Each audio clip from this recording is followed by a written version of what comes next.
Umaasa si Governor Dr. Herlintana sa mga susunod na taon ay magkakaroon ng lalawigan ng sarili nitong pasilidad para sa mga inabandonang bata. Sa ngayon kasi ayon kay Governor Tan, base sa nakarating sa kanyang ulat na ang mga kabataang inaabandona sa lalawigan ay kalimitang dinadala sa mga orphanage na nakabase sa mga karatig lalawigan. So we're hoping na strategically meron tayong mga lugar na mapupuntahan ang ating mga bata kasi nakarating sa akin ang impormasyon na ang mga abandoned children in our province ay nadadala pa sa labas po ng ating lalawigan. Ibig sabihin, mga orphanage in Batangas, meron po doon mga taga Quezon na mga bata na dinadala. And we're hoping sa pagdating po ng pagdaan ng panahon ay magkaroon tayo ng enough na facilities for our abandoned children. Alam nyo na yan, pangarap ko yan dahil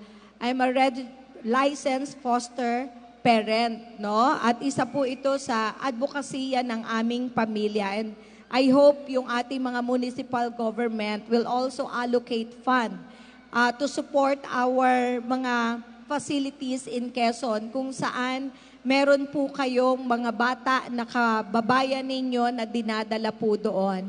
Samantala, isa pa sa pagtutuunan nito ng pansin ay ang pagdaragdag ng mga crisis center na kadalasang nagiging kanlungan ng mga kabataang biktima ng pang-aabuso.